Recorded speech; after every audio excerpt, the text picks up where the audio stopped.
usap ngayon, meron tayong set of documents dito na sinusuri natin, di ba? Mhm. Tungkol sa isang tao na ang pangalan ay Narciso Olalo. Oo, ang daming materyales. Ang dami nito, oo. Galing sa Facebook page niya, may website, blog, mga testimonya pa. Mhm. So ang goal natin is himayin natin kung ano ba talaga yung mga sinasabi niya. Kasi 'di ba, ang pakilala niya sa sarili niya is siya raw ay isang instrumento ng Diyos. Tama. Ano ba talaga ang ibig sabihin nun base dito sa mga hawak natin? Okay? Himayin natin ito. Sige. At para maging malinaw yung daloy ng usapan natin, basically, tatlong bagay yung titingnan natin. Okay.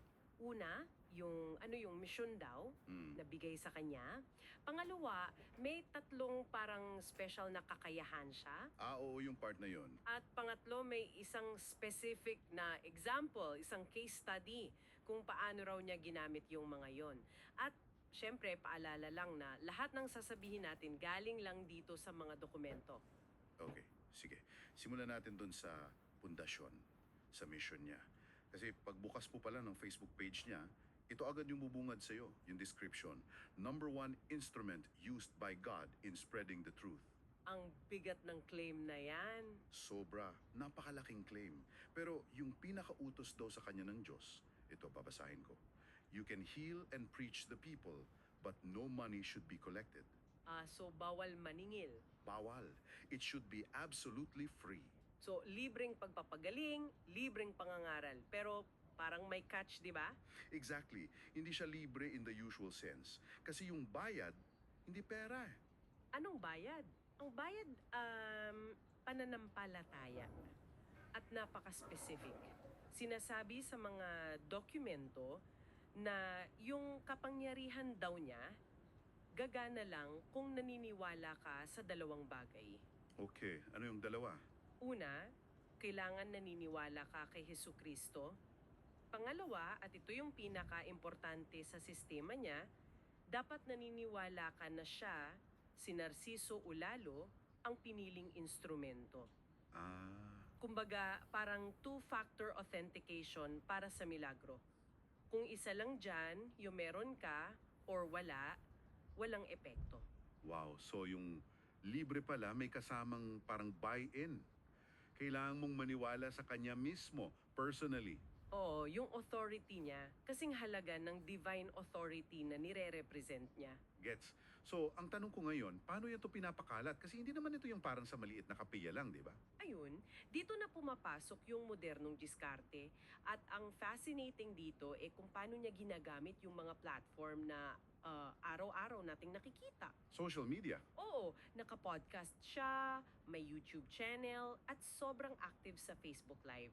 At malaki yung epekto nito. Kasi isipin mo dati, yung mga testimonya, yung mga milagro, kailangan andun ka mismo sa lugar para masaksihan. Oo nga, limited. Limited. Ngayon, yung pruweba, isang shareable YouTube link na lang. Kayang-kaya niyang palakihin yung paniniwala sa paraan na imposible noon. At tinatanggal niya yung mga traditional gatekeepers tulad ng simbahan. Ang authority napupunta sa kanya at sa digital presence niya. Makes sense. So, para siyang healer na content creator na rin. Exactly. At yung content niya, yun yung mga spiritual insights and visions niya. Okay, so ito na. Dito na tayo sa part na para sa akin pinaka-interesante. Yung tatlong parang superpowers niya. Ito na yung kumbaga features and benefits ng ministry niya. Oo, yun nga. Unahin natin yung una, na konektado sa misyon, libreng pagpapagaling at pangangaral. At gaya ng sabi mo, may mga link sa online testimony sa YouTube, sa Facebook, bilang ebidensya. Pero yung pangalawa, dito na nagiging wild. Sige. Tinatawag niyang power of mind. Sa simpleng salita, kaya niya raw makita at ikwento yung buong buhay mo sa pagkikipag-usap lang sa'yo. Parang psychic reading pero mas malalim. Oo, parang ganun. Pero may next level pa. Sabi dito sa source, pag nasaan yung espiritu raw siya, nakikita niya yung mga kasalanan ng tao, kahit pa yung mga matagal ng patay. Grabe. Para siyang spiritual crime scene investigator para sa mga kaluluwa. At pansinin mo yung pattern na bawat claim may katapat na link. May recorded testimonies Alam niya na sa digital age, yung mga sinasabi mo, kailangan may prueba kang makiklik. Exactly, kailangang accessible. Tapos yung pangatlo, para kompleto na, foresight. Kakayahang makita yung hinaharap. At syempre, may link din sa sample pieces of evidence. Hmm. So, ampleto siya. May pagpapagaling para sa ngayon, power of mind para sa nakaraan, at foresight para sa future. At kung susuriin natin yan, hindi lang yan basta listahan ng mga kapangyarihan, may psychological framework yan. Paano yon? Isipin mo, yung pagpapagaling para yan sa ngayon, sa mga problema mo na nararamdaman mo at aalala mo this very moment. Yung power of mind para naman yan sa noon, sa mga guilts, trauma, mga unresolved issues mo, Ah, okay. Oh. anxiety mo tungkol sa hinaharap. So sa pag-cover niya ng past, present, and future, nakakabuo siya ng isang system kung saan yung tagasunod niya pwedeng maging completely dependent sa kanya. Wow! Hindi na lang siya healer. Nagiging siya, essential life guide based sa mga claims niya na to. Hindi ko naisip yun ng ganyan. Oo nga, no? Parang closed loop, isang buong ecosystem na siya yung sentro. Okay, para mas maintindihan natin kung paano to gumagana lalo na yung foresight, pag-usapan natin yung case study na binanggit mo. Yung panaginip niya tungkol sa mga nawawalang sabungero. Oh, malaking issue yan noon. Sobrang laki. National issue ito noong 2022. So nagkaroon daw siya ng panaginip at ang cinematic ng dating eh. May mga van, may misteryosong spray, may mga sinasabi raw yung Diyos. Pero yung pinaka-importante, paano niya ikonekta yung vision na yon sa totoong buhay? Ito yung crucial part eh. Kasi yung vision, isang bagay yun. Pero yung interpretation, yun yung lahat. Tama. So ayon sa dokumento, narinig niya raw sa panaginip yung mga salitang particular ang ong. Okay, anong ibig sabihin nun? Sa interpretation niya, hindi yun symbolic. Literal daw. Dalawang grupo yung sangkot.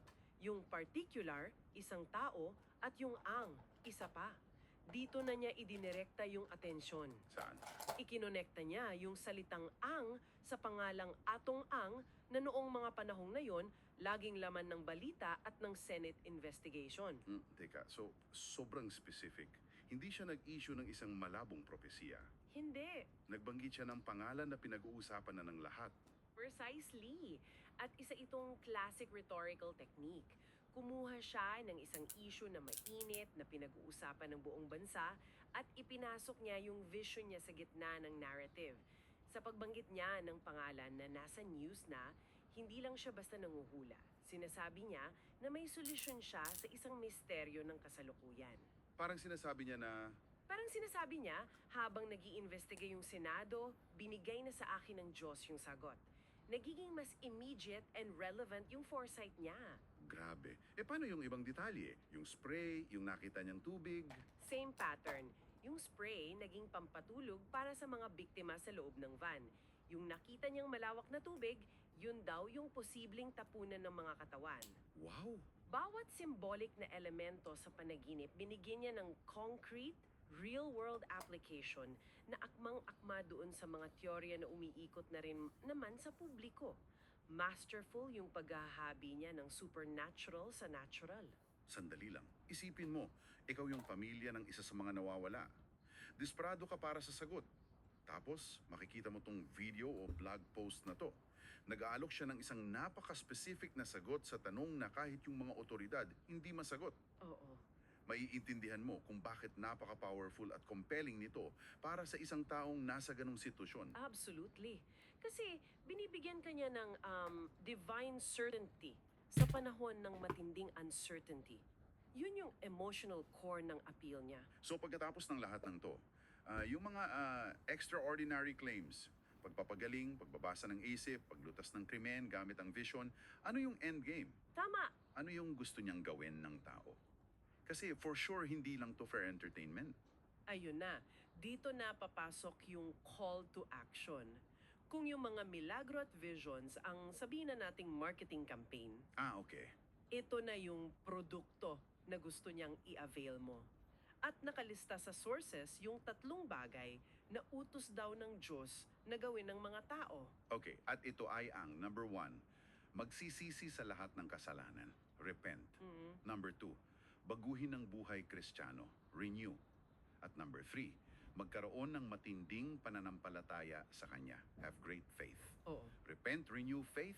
Medyo standard Christian messaging actually, no? It is. Pero yung galing sa pagkakastructure nito based sa mga dokumento ay yung mga spectacular claims yung nagsisilbing hook. Sila yung pang-akit. Yun yung pang-engganyo. Yun yung pang-engganyo. Yung mga vision at healing, yun ang nag establish ng credibility niya bilang instrumento. Kapag kumbinsido ka na sa mga special powers niya, mas madali mo nang tatanggapin yung mas traditional na panawagan para sa personal na pagbabago. Gets. So, yung mga milagro, yun yung credentials niya para maging authorized siyang i-deliver yung core message. Exactly! Dinesenyo yung buong sistema para dalhin ka sa konklusyon na yan. So, para buuin natin yung lahat ng napag-usapan, sinuri natin tong mga materyales tungkol kay Narciso Olalo, nakita natin yung misyon niya na libreng pagpapagaling at pangangaral pero may kondisyon. Oo, yung kondisyon ng pananampalataya sa kanya. Tama. Hinimay din natin yung tatlong kapangyarihan niya. Pagpapagaling para sa kasalukuyan, power of mind para sa nakaraan, at foresight para sa hinaharap. At kung paano ito bumubuo ng isang kompletong psychological support system. And tiningnan din natin yung case study ng Sabungero Vision. Hindi lang bilang kwento, kundi bilang isang strategic move para ipasok yung narrative niya sa isang national issue. Oo, para maging relevant. At sa huli, kinonekta natin lahat ng extraordinary claims na yon pabalik sa pinaka-call to action niya. Magsisisi, magbago, at manampalataya. Tama? Isang comprehensive na sistema talaga pag pinagtagpi-tagpi mo. It is. At bilang panghuling kaisipan na lang para sa iyo na nakikinig, itong mga napag-usapan natin, nagpapakita to ng pagsasanib ng pananampalataya, ng current events, at ng modernong teknolohiya. Bawat isa, pinapalakas yung isa. Hmm. So, ang tanong siguro na iiwan ko sa iyo ay ito. Paano binabago ng mga platform tulad ng Facebook Live at YouTube ang mga tradisyonal na paraan natin ng pagpapahayag at pagdanas ng espiritualidad? Ano yung nagiging epekto kapag ang isang mensaheng sinasabing galing sa langit ay direktang naipaparating sa libu-libong tao sa isang click lang, na walang anumang filter mula sa institusyon? Yun siguro ang isang magandang pag-isipan. Thank you for listening. Sana you will take time to visit Narciso Olalo's YouTube para mapanood niyo ang iba't ibang himala na bigay ng Diyos as backup para paniwalaan natin lahat ang mga mensahe ng Diyos. Thank you so much for listening.